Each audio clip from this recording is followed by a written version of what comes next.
Biyyaa fi biyyoo abbatu eeggataa jedhani.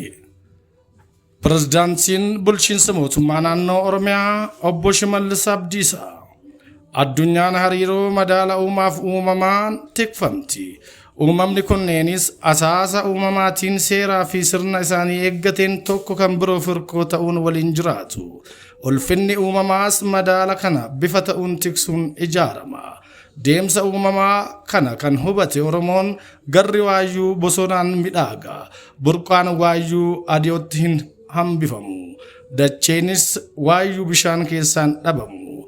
Jechuun afuulaan hojii kunuunsaa fi eegumsa qabeenya uumamaa dhaloota hubachiisaa seeraa fi sirnaanis qajeelcha dhufe.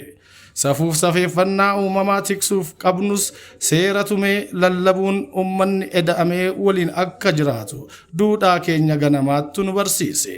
Mootummaan naannoo Oromiyaa safuu fi duudhaa ganamaa itisa seeraa sirna gadaatiin qajeelfamuun qormaataan ijirama qilleensaa qolachuu fi uummata isaa qindeessee tajaajila lammummaatiin waqtii bonaa hojii misooma sululaa fi waqtii gannaa sagantaa ashaaraa magariisaatiin gola Oromiyaa hundatti hojii qabeenya uumamaa manca'ee deebisuun hojjetameen injifannoon galmaa dhufeera.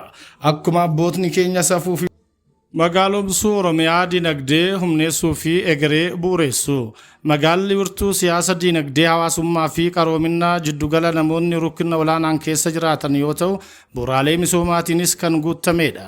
Magaalonni biyyaa fi naannoo keenyaa seenaa yeroo dheeraa qabaatanis caaseffamaa fi pilaanii qindaa'aa yaadama caaseffamaa fi hooggansa akka motora dinagdeetti hubatan dhabuun laamshaan mootummaan imala magaalomsuu kana hundeerraa furuun magaalaa ammayyaa egereef ijaaruun hojjetaa jira. Mootummaan naannoo Oromiyaa magaalota wirtuu dinagdee fi jireenyaaf mijatuu taasisuuf tarsiimoo magaalomsuu haaraa nama lafaa fi mootummaa magaalomsuu hammataa ta'e hojiirra oolchaa jira.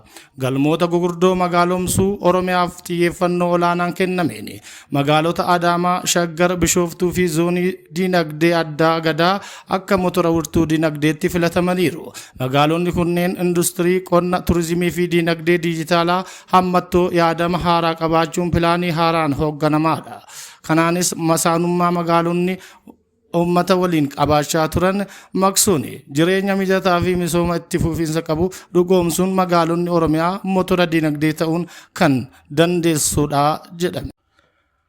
Magaalaan Shaashamannee magaalota misooma koriidarii misoomsan keessaa saffisaa fi qulqullina cimaan dheerina kiiloomeetira 20 ol hojjechuu kantiibaan bulchiinsa magaalaa Shaashamannee obbo Adaanaa Takla Goorgis afgaa fi gaazexaa bariisa taasisaniin ibsaniiru. Dura magaalattiin lafa heektaara 17,000 irratti kan qubatte yoo taatu amma garuu gara heektaara 50,000 fi 386 ol guddatteetti jedhani. Misoomni iddoo bal'aa uwwisuu baatus iddoowwan daldalaaf mijataa hedduutti hojjetamuun carraa hojii daraan akka guddatu taasiseera. Kanaanis dargaggoonni jiraattonni hojii daldalaa irratti bobba'an dinagdee magaalaa isaanii guddisaa jiraachuu ibsaniiru.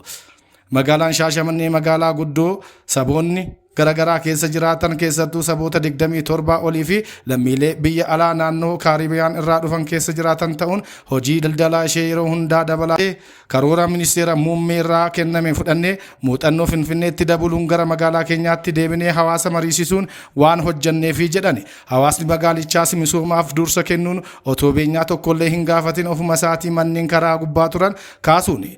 Nutis saffisa jabaan hawaasa hirmaachisnee rakkoo tokko malee hojii kana xumuruu dandeenya.